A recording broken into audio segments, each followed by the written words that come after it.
بسم اللہ الرحمن الرحیم۔ السلام علیکم۔ پروگرام علم و حکمت میں خوش آمدید۔ میں ہوں محمد حسن الیاس۔ ناظرین، پچھلے پروگرام میں ہم نے غامدی صاحب سے مسلمانوں کے عروج و السوال کے اسباب پر گفتگو کا آغاز کیا تھا اور یہ جاننے کی کوشش کی تھی کہ مسلمان قوم کے وہ کون سے ادوار ہیں جن سے گزر کر وہ زوال آشنا ہوئے۔ آج اسی سلسلے کو آگے بڑھائیں گے۔ اس میں سابق مسئلہ تشریف فرما جناب جاوید احمد غامدی صاحب۔ السلام علیکم غامدی صاحب۔ وعلیکم السلام۔ ہم سب بہت شکریہ آپ کے وقت کا۔ ہم سب ایک اجمالی سا تعارف لوگوں کے سامنے آیا ہے کہ ہماری جو قوم ہے وہ کن مراحل سے گزری اور کس وقت میں آ کر زوال آشنا ہوئی۔ آج میری کوشش یہ ہے کہ میں ان اسباب، ان وجوہ، ان علل کو جانوں جن کی وجہ سے ہم زوال آشنا ہوئے۔ ہم سب ایک عمومی تجزیہ ہر کوئی کرتا ہے، وہ بتاتا ہے کہ دنیا میں مسلمات ہیں زوال کے، جیسے افراد کو، اداروں کو زوال آتا ہے، اس طرح اقوام کو بھی زوال آتا ہے۔ آپ علم میں پست ہوں گے، اخلاق میں پست ہوں گے، سائنس اور ٹیکنالوجی میں پیچھے جائیں گے، اجتہاد کی راہ نہیں اپنائیں گے، جو آپ کے زمانے کے تقاضے ہیں ان کو پورا نہیں کریں گے۔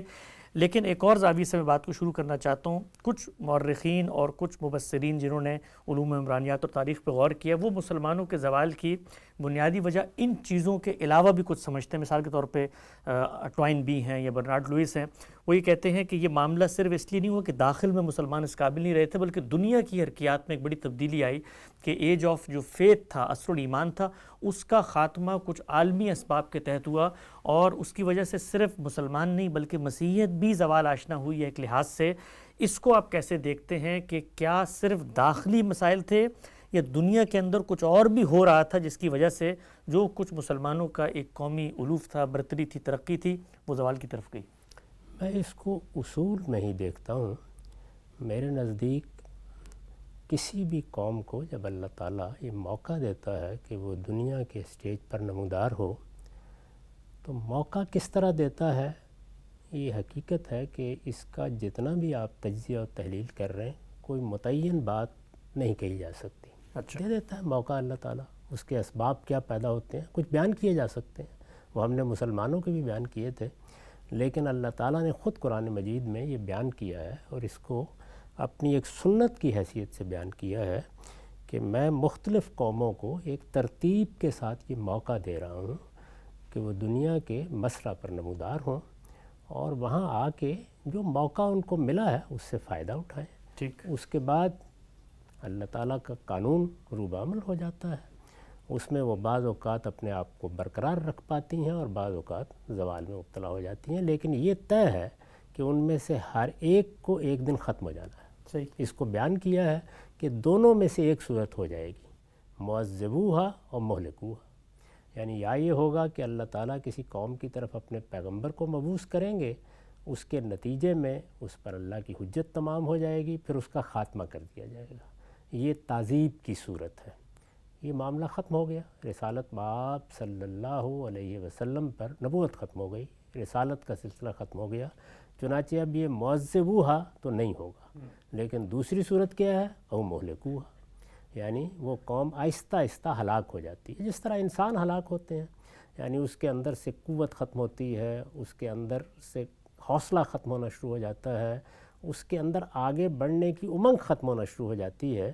جیسے آپ ایک بوڑھے آدمی کو دیکھتے ہیں کہ وہ نہ اس طرح کے منصوبے بناتا ہے، نہ بڑے بڑے عہد کرتا ہے، نہ آگے بڑھ کر کسی کام کو کرنے یا اس کام کی طرف بڑھنے یا کوئی اقدام کرنے کا حوصلہ کرتا ہے، اور اس میں اب اضمحلال ہوتا ہے، یعنی وہ آہستہ آہستہ کمزور ہونا شروع ہو جاتا ہے۔ یہ ہمارا عمومی مشاہدہ ہے۔ تو جس طرح ہم ایک فرد کا مشاہدہ کرتے ہیں کہ وہ جوان تھا تو اس کے بات کرنے کا کیا انداز تھا، اس کے اقدام کرنے کے کیا طریقے تھے، وہ فیصلے کس طریقے سے کرتا تھا، اب وہ چیز نہیں رہی۔ اسی کو بیان کیا نا ہمارے شاعر نے کہ مزمل ہو گئے قوا غالب، اب عناصر میں اعتدال کہاں۔ تو عناصر میں وہ اعتدال ختم ہونا شروع ہو جاتا ہے۔ بالکل یہی تصویر قوموں کی بھی ہوتی ہے۔ اس میں جب ہم تجزیہ کر کے دیکھتے ہیں تو یہ معلوم ہوتا ہے کہ دو چیزیں ہیں جو فیصلہ کن حیثیت اختیار کر لیتی ہیں۔ اچھا۔ ایک علم اور دوسرے اخلاق۔ علم ایک بڑی جامع تعبیر ہے، یعنی علم میں یہ چیز بھی دیکھی جاتی ہے کہ اس دنیا میں آپ کو جینا ہے۔ جب آپ دنیا میں جیتے ہیں تو یہاں آپ کی سیاست ہے، آپ کی معاشرت ہے، آپ کی تہذیبی روایت ہے، آپ کی اقدار ہیں، ان سب چیزوں کی علمی تنقیح ہوگی تو یہ زندہ اور بیدار رہیں گی۔ اگر ان کی علمی تنقیح نہیں ہوئی، آپ نے کسی فیصلہ کن حیثیت میں کوئی رائے ہی نہیں قائم کی، کوئی نقطہ نظر ہی نہیں اختیار کیا، تو پھر خارجی عوامل اثر انداز ہونا شروع ہو جائیں گے۔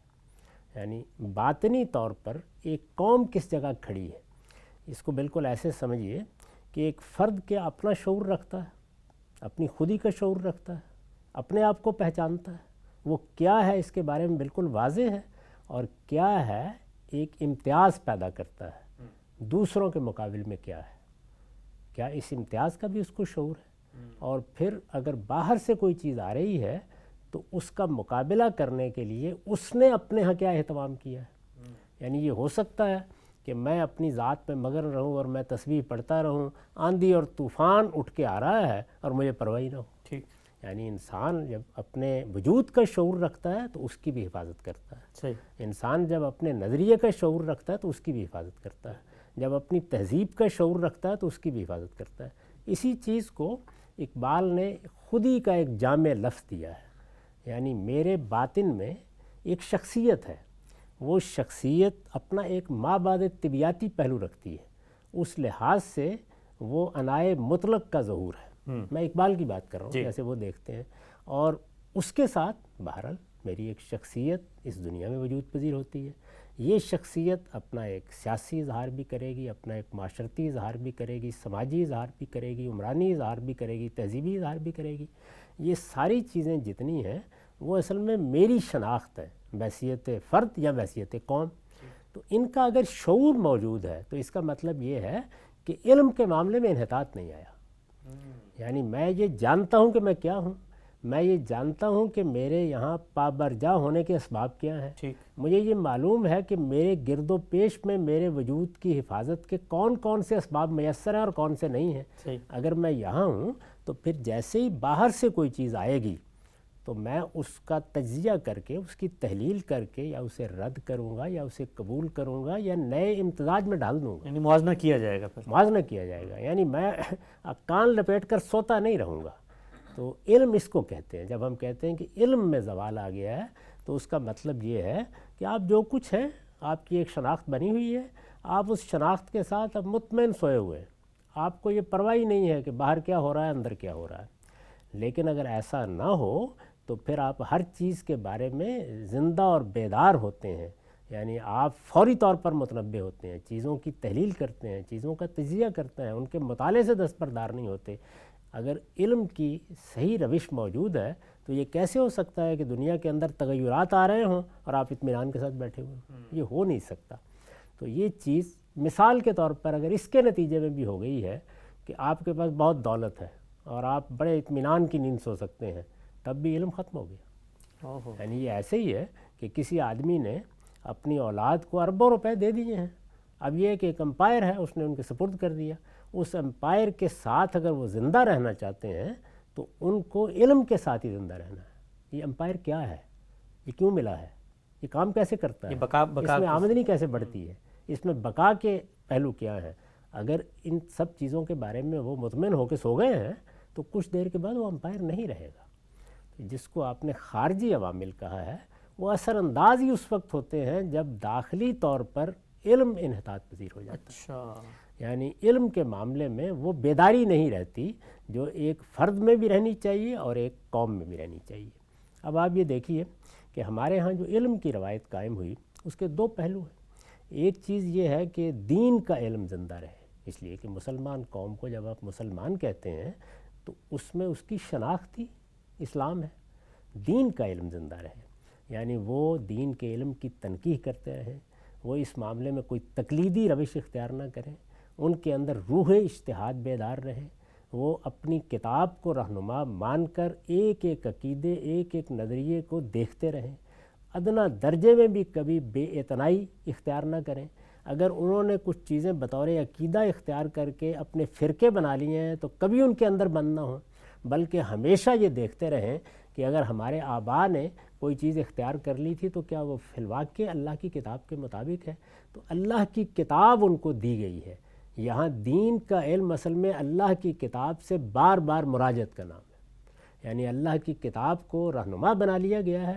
اب آپ بغیر ہدم والا کتاب منیر نہیں ہیں، اب کوئی عقیدہ پیدا ہوگا، کوئی نظریہ سامنے آئے گا، کوئی فرقہ وجود پذیر ہوگا، کوئی بحث پیدا ہو جائے گی، کوئی کلام کا مسئلہ ہے، کوئی تصوف کا مسئلہ ہے، کوئی روحانیت کا مسئلہ ہے، کوئی فلسفے کا مسئلہ ہے، ایک ایک چیز کو کتاب الہی کی بارگاہ میں پیش کرنے کا عمل جاری رہے گا، جس کو میں کبھی کبھی اس طرح تعبیر کرتا ہوں کہ یہ در حقیقت ریویو اور ریکنسٹرکشن کا عمل ہے جو مسلسل جاری رہنا چاہیے، یعنی اس کو روکا نہیں جا سکتا۔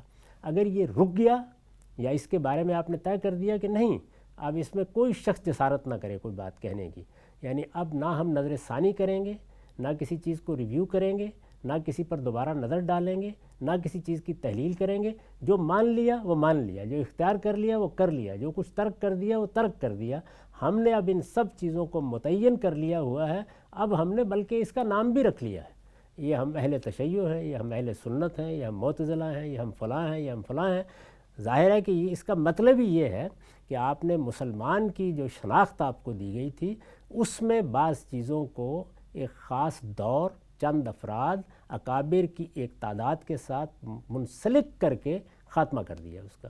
تو اس کا مطلب یہ ہے کہ علم ختم ہو گیا، یعنی اب علمی روش دین میں بھی باقی نہیں رہی۔ ایک مختصر سوال کا صاحب، یہ جو دین کے بارے میں جب آپ بات کرتے ہیں تو بار بار ہم نے آپ کی زبانی سنا ہے کہ دین تو انسان کو موت کی خبر دیتا ہے، آخرت کی اطلاع دیتا ہے۔ مثال کے طور پہ دین پر غور و فکر، دین کے علوم میں انحطاط آ بھی جائے تو اس سے دنیاوی ترقی جو ہے، جو اسباب کی دنیا کے اندر انسان کھڑا ہے، اس کا کیا ریلیشن شپ ہے؟ یعنی مثال کے طور پہ قرآن مجید کی غلط انٹرپریٹیشن ہو رہی ہے، تقلیدی روایت، اجتہاد سے آپ دور ہو گئے، لیکن اس میں دنیاوی اضمحلال یا دنیاوی انحطاط کا دین کے علوم پہ غور و فکر نہ کرنے سے کیا ریلیشن؟ میں ابھی یہی عرض کرتا ہوں، یعنی پہلے میں یہ واضح کرنے کی صحیح کر رہا ہوں کہ جب ہم کہتے ہیں علم میں انحطاط آ گیا تو ایک مسلمان قوم میں اس کا مطلب کیا ہے؟ ایک پہلو یہ ہے کہ اس کے ہاں جس دین کو وہ مانتے ہیں، جو ان کی شناخت ہے، اس دین کو سمجھنے، اس پر غور کرنے کے معاملے میں انحطاط ہو گیا۔ ٹھیک، ایک یہ انحطاط ہے۔ صحیح۔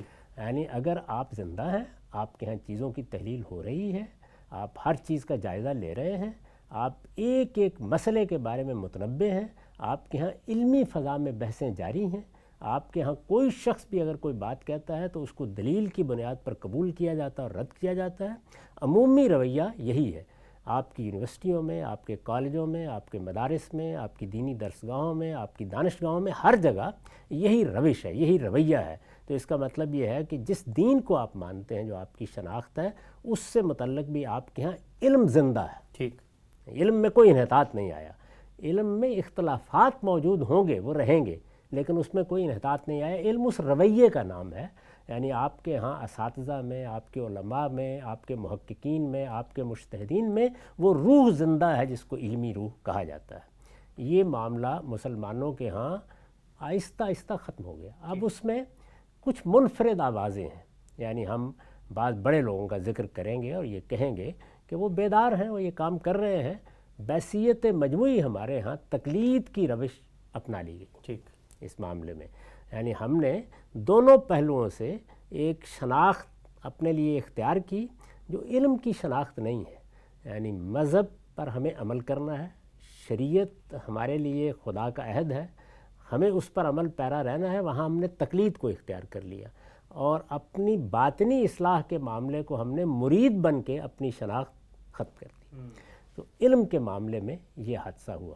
اس کے بعد دنیوی علم ہے، یعنی یہ تو میری مذہبی شناخت کے حوالے سے جو علم پیدا ہوتا ہے یا ہم مسلمانوں کی، اس کا ذکر تھا۔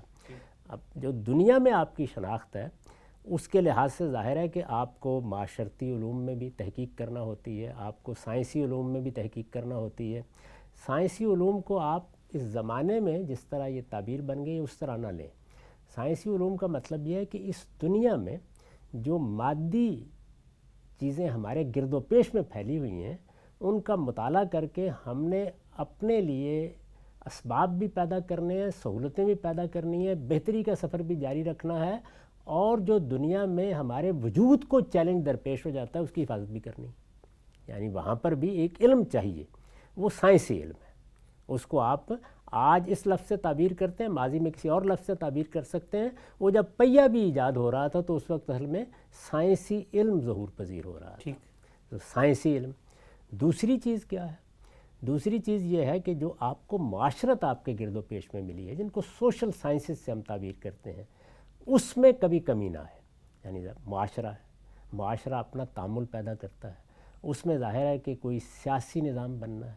سیاسی نظام بننا ہے تو کچھ اس کے افکار ہوں گے، کچھ نظریات ہوں گے، کچھ اس کی بنیادیں ہوں گی. اس کو بھی ایک سائنس کے طریقے پر ارتقا پذیر رہنا چاہیے. یعنی حالات میں تبدیلیاں آئیں گی، تمدن میں تبدیلیاں آئیں گی، سائنسی علوم کی ترقی کچھ مسائل پیدا کرے گی، ان کو سوسائٹی سے متعلق کرنا ہے. تو ان سب چیزوں کو سامنے رکھ کر معاشرتی علوم میں بھی سیاسی مسائل، معاشرتی مسائل، سماجی مسائل، یہ جتنے علوم ہیں جن کو آپ موجودہ زمانے میں سوشل سائنسز تعبیر کرتے ہیں، وہ سب بھی زندہ رہنے چاہیے. وہ کیا کر رہے ہوں گے؟ یعنی وہ سیاسی عمل کی تحلیل کر رہے ہیں، وہ معاشی عمل کی تحلیل کر رہے ہیں، وہ سماجی عمل کی تحلیل کر رہے ہیں، وہ تہذیبی عمل کی تحلیل کر رہے ہیں. تو اس کا مطلب یہ ہے کہ اگر معاشرتی علوم میں یا سوشل سائنسز میں اجتہاد کا دائیہ موجود ہے، یعنی اجتہاد صرف دینی معاملات میں نہیں ہوتا بلکہ ان علوم میں بھی پے در پے اجتہاد کرنا پڑتا ہے، کیونکہ یہ در حقیقت ہماری زندگی کا احاطہ کیے ہوئے ہیں. اگر آپ کو کوئی چیز بالاجمال کہی گئی ہے تو اس نے زمین پر آنا ہے، یا وہ سیاست کے کسی نظام میں آئے گی، یا معاشرت کے کسی نظم میں آئے گی، یا معیشت کے کسی نظام میں آئے گی، یا تہذیبی روایات میں آئے گی. ان کی تنقیح کا کام بھی اسی طریقے سے لازماً ہوتے رہنا چاہیے. تو دونوں چیزیں آپ ذہن میں رکھیے.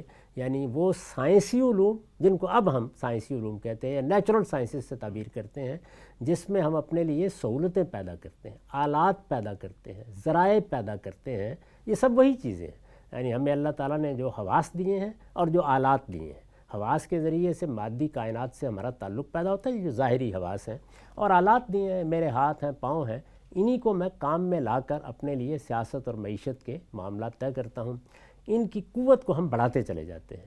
تو یہ جو سائنسی علم ہے، یعنی جس کے ذریعے سے ایجادات ہوتی ہیں، نئی نئی چیزیں ہماری سہولت کے لیے پیدا ہوتی رہتی ہیں، اس کو بھی پوری طرح زندہ رہنا چاہیے، کیونکہ اس کے بغیر زندگی آگے بڑھ ہی نہیں سکتی. بالکل ٹھیک. اور معاشرتی علوم بھی کیوں؟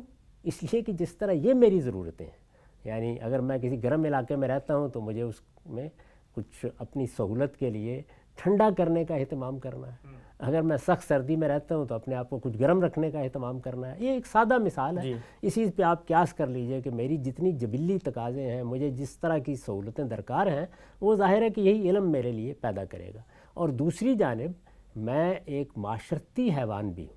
یعنی میرے اندر جو شخصیت ہے اس نے ہر حال میں تعامل پیدا کرنا ہے. تعامل پیدا کرنا ہے تو تعامل ہی اصل میں وہ چیز ہے جس کو ہم سوشل سائنسز تعبیر کرتے ہیں. معاشرتی علوم سے وہاں پر بھی مسلسل ترقی ہونی چاہیے، نظام بننے ہیں، نظام بننے چاہیے، نظام کی تحلیل ہوتی رہنی چاہیے، نئے ماڈل سامنے آتے رہنے چاہیے. یعنی جب بھی آپ کوئی نظام بنائیں گے تو تھوڑے دنوں بعد معلوم ہوگا انسانی معاملات سب ایسے ہی ہیں کہ اس میں کچھ عدم توازن ہو گیا ہے، پھر اس کو درست کرنا پڑتا ہے، پھر درست کرنا پڑتا ہے. یعنی وہ نقطہ اعتدال دریافت کرتے رہنا پڑتا ہے. اس کے بغیر آپ دنیا میں نہیں رہ سکتے. اب اس کے بالکل برخلاف ذرا یہ دیکھیے کہ دو اور علوم بھی ہیں. ایک جس کو ہم قدیم فلسفے سے تعبیر کرتے ہیں، اس میں ما بعد طبیعیاتی حقائق تک پہنچنے کی صحیح کی جاتی ہے. جیسے مثال کے طور پر وجود کی بحث ہے. اس میں یہ دیکھا جاتا ہے کہ کیا وجود کو وحدت حاصل ہے، کیا وہ کثرت کو ابتدائی سے اپنے اندر لیے ہوئے ہے. اگر کثرت کو ابتدا سے لیے ہوئے ہے تو اس کے جو مختلف مراحل ہمارے تصور میں آتے ہیں وہ کیا ہیں، ثبوت کیا چیز ہے، وجود کیا چیز ہے، اور موجود کیا چیز ہے. یعنی یہ ساری بحثیں وہاں پیدا ہو جائیں گی. اسی طریقے سے ہم اس کائنات کا مشاہدہ کریں گے، مادہ اصل ہے، ذہن اصل ہے، یہ جتنا ریلیشن شپ ہے اس میں بہت سے مسائل پیدا ہوں گے.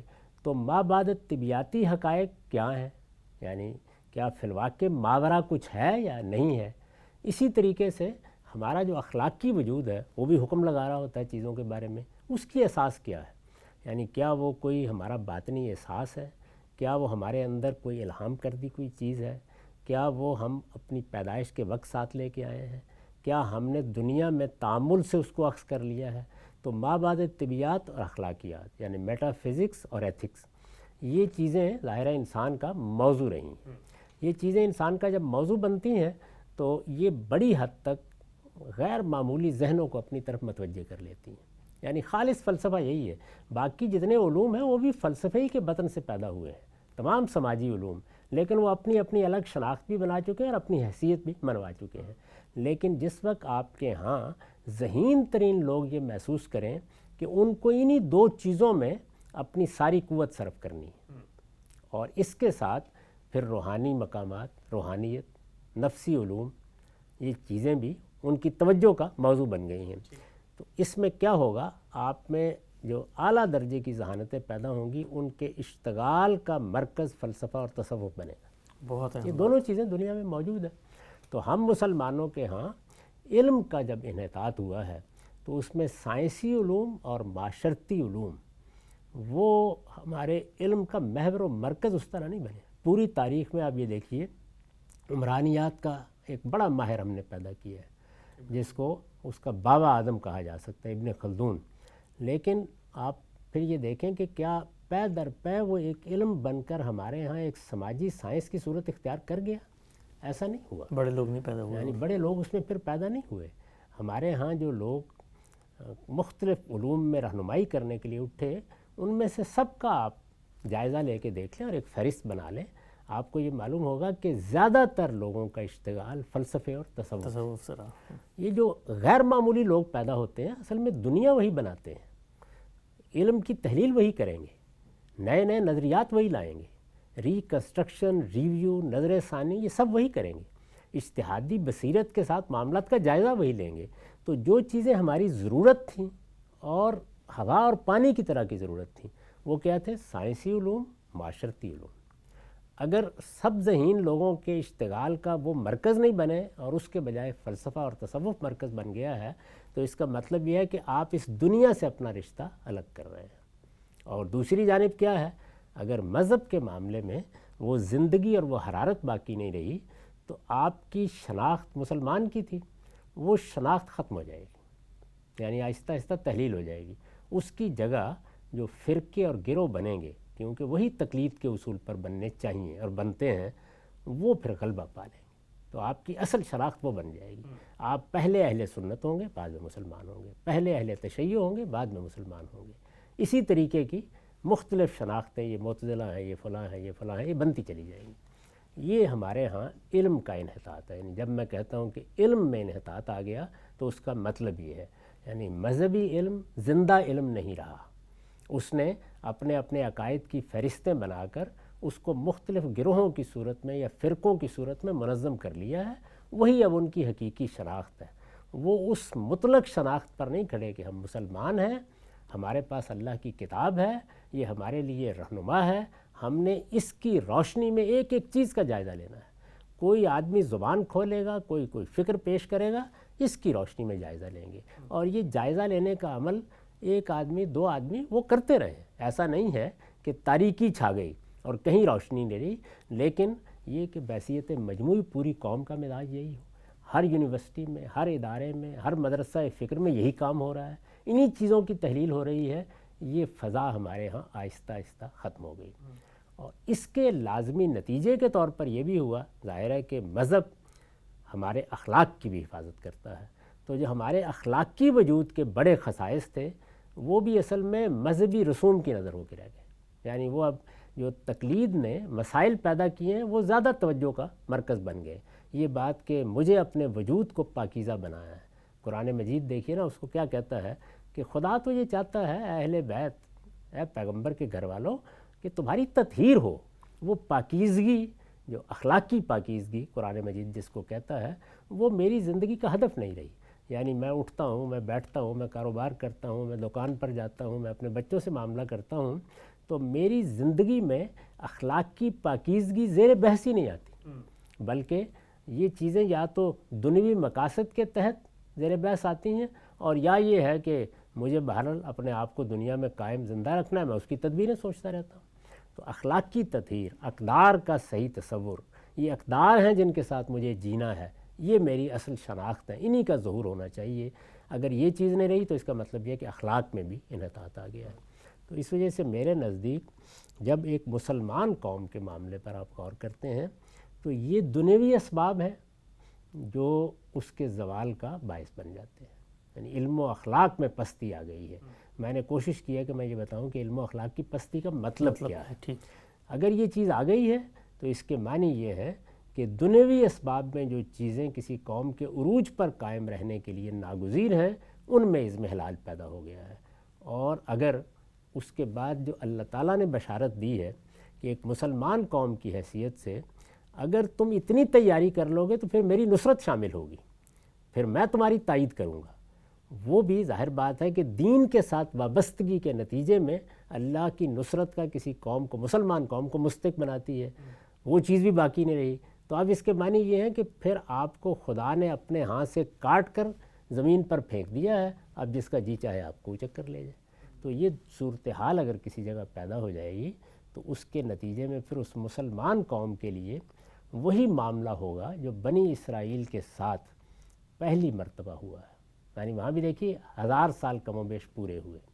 میں نے آپ کو یہ بتایا تھا کہ 1000 سال پورے ہو جانے کے بعد پھر ایک انحطاط و زوال کا عرصہ ہے جو کم و بیش 200-300 سال پر ہے، اس میں 70 سال اسیری کے ہیں، یعنی جس میں نبوکدنضر نے آ کر ہیکل کی اینٹ سے اینٹ بجا دی، وہ سب معاملات ختم ہو گئے اور وہ ان کو قیدی بنا کے لے گئے۔ اس 70 سال کا عرصہ وہ ہے، اس کے ساتھ یہ 200-250 سال کا عرصہ شامل کر لیں تو مجموعی طور پر وہی بات ہے کہ 300 سال سے ہیں ہند کے میخانے بند، اب مناسب ہے تیرا فیض و عام ایسا کی۔ تو یہی صورتحال وہاں بھی پیدا ہوئی۔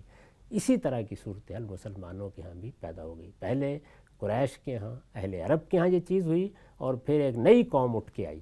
وہ جو نئی قوم اٹھ کے آئی اس میں کوئی شبہ نہیں ہے کہ وہ مسلمان ہو گئے، یعنی عثمانی، ترک، تاتاری، جو کچھ بھی آپ کہہ رہے ہیں وہ مسلمان ہو گئے۔ لیکن مسلمان ہونے کے بعد کیا یہ چیزیں جو میں نے بیان کی ہیں ان میں بھی انہوں نے کوئی غیر معمولی کردار ادا کیا؟ آپ ہسپانیہ کی تاریخ پڑھیں، وہاں یہ ساری چیزیں پوری قوت کے ساتھ زندہ ہیں، علم پیدا ہو رہا ہے، علم روبہ عمل ہے، علم کی پوری دعوت جاری ہے، بڑے غیر معمولی لوگ وہاں پہ آپ کو نظر آئیں گے۔ آخر ابن رشد وہیں پیدا ہوئے ہیں، ابن حزم وہیں پیدا ہوئے ہیں، بہت جلیل القدر لوگ ہیں۔ بلکہ اگر دوسرے پہلو سے دیکھیں تو تصوف کا سب سے بڑا آدمی بھی شیخ اکبر محی الدین ابن عربی وہیں پیدا ہوا ہے۔ اسی طرح کا معاملہ عباسیوں کا، اسی طرح کا معاملہ امویوں کا ہے۔ تو وہاں آپ کو وہ چیزیں زندہ نظر آتی ہیں۔ ان کے ہاں انحطاط اور زوال پیدا ہوا تو اقتدار ان کے پاس نہیں رہا، دنیا کی جو کچھ برتری اور تفوق ان کو حاصل تھا وہ اس سے محروم ہو گئے۔ یہ لوگ آئے، مسلمان ہو گئے اور اپنی حربی قوت کی بنیاد پر انہوں نے بڑی حد تک اس غلبے کو قائم بھی رکھا، لیکن کیا یہ اس کنٹینیوٹی کو بحال کرنے میں کامیاب ہوئے؟ پوری تاریخ کا مطالعہ کر لیں، 400-500 سال کی ان کی تاریخ ہے، ایسا نہیں ہوا۔ ٹھیک، نقطہ بالکل واضح ہوا۔ ہم سب ابتدائی طور پر ہم نے سمجھنے کی کوشش کی کہ مسلمانوں کے جو زوال ہے اس کا بنیادی سبب کیا ہے، علم اور اخلاق میں پستی ہے، اور علم و اخلاق سے کیا مراد ہے، دینی علوم بھی اور دنیاوی علوم بھی۔ اچھا ہم سب جو دینی علوم کے ساتھ آپ نے اس چیز کو جوڑا ہے، ظاہری بات ہے آج کی جو مادہ پرست دنیا ہے اس میں اس طرح سے چیزوں کو جوڑ کر دیکھنا اور اس میں یہ پہلو شامل کرنا کہ اللہ کی تائید نصرت بھی اٹھ جاتی ہے، تھوڑا سا میں اس کو مزید ڈی کوڈ کرنا چاہتا ہوں۔ یہ جو آپ نے سرشتہ دریافت کیا ہے کہ بھائی علوم کے اندر اجتہادی بصیرت کا خاتمہ اور تقلید، یعنی خود شناسی ختم ہو گئی، نہ خود کو جانتے ہیں نہ غیر کو جانتے ہیں جو کچھ دنیا میں ہو رہا ہے، اس کا ذرا کوئی بنیادی سبب مجھے بتائیے گا۔ یعنی 300 سال گزر گئے ہیں، 3 براعظموں پہ مسلمانوں کی حکومت ہے، کیا عقل یہ کہتی ہے کہ ایسے موقع پر آپ کا دین، آپ کا فلسفہ، آپ کے افکار، آپ کے خیالات کہیں چیلنج ہی نہیں ہو رہے؟ جب کوئی چیز چیلنج نہیں ہوتی تو پھر اس کے اوپر ایک طریقے سے سستی آنا شروع ہو جاتی ہے، لوگ اسی پر قائم و دائم رہ جاتے ہیں۔ تو ہمارے یہاں تقلید کے آغاز کا سررشتہ کیا ہے، یعنی تقلید کا یہ مرحلہ، کیونکہ آپ خود بھی کہتے ہیں کہ 3 صدی ہجری تک تفقہ فی الدین کی یہ روایت جو ہے وہ مان پڑنا شروع ہو گئی، اس کی وجہ کیا بنی؟ میرے نزدیک دیکھیے بات یہ ہے کہ تقلید بھی اصل میں کچھ ضرورتوں سے پیدا ہوئی۔ یعنی مسلمانوں کا ایک بڑا امپائر وجود میں آ گیا، اس امپائر میں آپ کو ایک قانونی نظام بنانا تھا۔ یہ قانونی نظام اپنی کچھ ضرورتیں رکھتا ہے، یعنی ایک ہے دین کو سمجھنا ہے، دین کے بارے میں غور کرنا ہے۔ دین کی ضرورتیں وہ ہیں جو میں نے بیان کر دی۔ ایک ہے قانونی نظام استحکام چاہتا ہے، یعنی وہ اس کو برداشت نہیں کرتا کہ آپ ہر روز اس کو چیلنج کرتے رہیں۔ اس میں یہ ضرورت ہوتی ہے کہ اس کو ذرا محکم کیا جائے۔ اس وقت بھی اگر آپ دیکھیں تو جو قانون کی بڑی روایتیں ہیں، جیسے کامن لا ہے، جیسے سول لا ہے، ان میں بھی یہ اہتمام کیا جاتا ہے۔ قانون اپنے ہاں کنٹینیوٹی چاہتا ہے۔ مسلمانوں نے جب عدالتیں بنائیں، انہوں نے ایک قانونی نظام ڈیولپ کیا، جس کو آپ مسلم لا سے تعبیر کر سکتے ہیں، تو اس میں اب یہ برداشت کرنا ممکن نہیں تھا کہ یہاں ایک قاضی صاحب ایک فیصلہ کر دیں، وہاں ایک دوسرا فیصلہ کر دیں، وہاں ایک تیسرا فیصلہ کر دیں۔ آپ اس میں ایک قاعدہ ضابطہ پیدا کرنا چاہتے ہیں یا قانونی وحدت پیدا کرنا چاہتے ہیں، یہ ضرورت اصل میں وہاں پیدا ہوئی۔ اگر ہم اپنے دین کے معاملات کو اور قانونی نظام میں جو چیزیں ہماری ضرورت تھیں ان کو الگ الگ کر دیتے اور وہاں مثال کے طور پر یہ چیز بھی ہوتی تو کوئی خرابی پیدا نہ ہوتی۔ بہت اہم نقطہ۔ ان دونوں کو ہم نے اکٹھا کر لیا۔ یعنی ہمارے ہاں تو آپ دیکھیے کہ جب فقہ کا لفظ بولا جاتا ہے تو وہ صرف مسلم لاء کے لیے نہیں بولا جاتا، اس میں دین، شریعت، قرآن کا فہم، یہ ساری چیزیں زیر بحث آ جاتی ہیں۔ تو تقلید کے تصور کو جہاں قبول کیا جا سکتا تھا، جہاں اس کی ضرورت بھی ہو سکتی تھی، وہ وہاں تک نہیں رہا، بلکہ دین کے پورے علم کو اس نے مسموم کر ڈالا۔ یعنی یہ چیز ہے جو خرابی کا باعث بنی۔ اسی کو اقبال نے بیان کیا نا، کشتہ سلطانی و ملائی و پیری۔ تو اس کا نتیجہ یہ نکلا کہ آپ کے اندر حریت، چیزوں پہ غور کرنے کا داعیہ، کسی بڑے اقدام کا حوصلہ وہ ختم ہونا شروع ہو گیا۔ یہ چیز لازماً پیدا ہو جاتی ہے۔ اگر ایک قانونی نظام ہے تو وہاں تو پیش نظر یہی ہوتا ہے کہ اس میں کوئی اختلافات نہ پیدا ہوں، یونیفارمٹی رہتی ہے، فیصلے اس طرح نہ ہوں، ان کے اندر ایک تسلسل بھی باقی رہے، استحکام بھی موجود رہے۔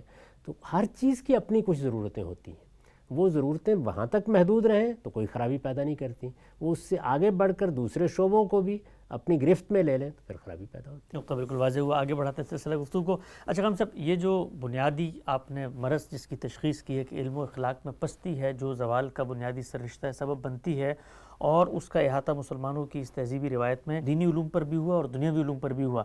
ایک اور نقطہ بھی آپ نے بیان کیا کہ جو عبقری لوگ تھے، جو نابغہ لوگ تھے، جو ذہین اور فطین لوگ تھے، ان کا دھیان فلسفے اور تصوف کی طرف ہوا۔ ایک اعتراض الحاد پیش کرتا ہے آج کے زمانے میں، اس کو ذرا جوڑ کے بتائیے گا۔ وہ یہ کہتا ہے کہ جس وقت آپ اسلام کو اپنا لیتے ہیں اور اسلام کی وہ تعبیرات جو اس وقت رائج ہیں، اس کے بعد آپ دنیاوی ترقی کی طرف کبھی متوجہ نہیں ہو سکتے، اس لیے کہ آپ کا جو بھی ذہن ہے وہ یا تو آپ کے سیر باطن کے اندر گم ہوا ہے یا ماورا کے ساتھ ربط اور تعلق میں ہے، تو آپ کے لیے دنیا کی کوئی اہمیت نہیں ہے، تو اس کے لیے پھر آپ کیوں وہاں جائیں گے، کیوں ترقی کریں گے، کیوں اجتہاد کریں گے؟ کیا آپ سبب سمجھتے ہیں کہ تصوف کا عروج در حقیقت جو مادی علوم کے ساتھ اشتغال ہے اس کا خاتمہ تھا؟ میرے نزدیک یہ بات تو بالکل بے معنی ہے۔ یعنی کیا مسلمانوں نے اس وقت کھانا بند کر دیا، پینا بند کر دیا، انہوں نے اپنے شہر بنانے بند کر دیے، انہوں نے جو اقدامات کرنے تھے، نہیں، وہ سب ہوتے رہے۔ سلطنتیں بنتی رہی ہیں، بہت بڑی بڑی سلطنتیں بنی ہیں، بڑی بڑی حکومتیں وجود پذیر ہوتی رہی ہیں۔ یہ معاملہ ایسے نہیں ہوتا کبھی بھی، انسان ان چیزوں سے کبھی بے نیاز نہیں ہو سکتا۔ اصل میں فیصلہ کن کیا چیز ہوتی ہے؟ آپ کے ہاں جو اعلیٰ ذہانتیں پیدا ہو رہی ہیں ان کے لیے کشش کس چیز میں ہے؟ کون سا علم ہے جو ان کی برتری کی علامت بن جاتا ہے؟ کیونکہ انسان خاص طور پر جو عبقری شخصیات ہیں وہ اپنے وجود اور اپنی خودی کے اظہار کی پابند رہتی ہیں، ہمیشہ ممکن نہیں ہے کہ وہ اس سے الگ ہو سکیں۔ تو اس میں جیسے ہی آپ آنکھ کھولتے ہیں تو جس طرح آپ نے دیکھا ہے کہ ذہین لوگ پھر اپنے ہاں کسی پیشے کا انتخاب کریں گے، کسی علم کا انتخاب کریں گے۔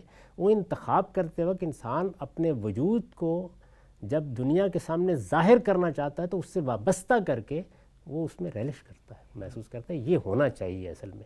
تو یہ چیز ہے جو فیصلہ کن ہو جاتی ہے کہ آپ کے یہاں کن علوم سے اشتغال ہوگا۔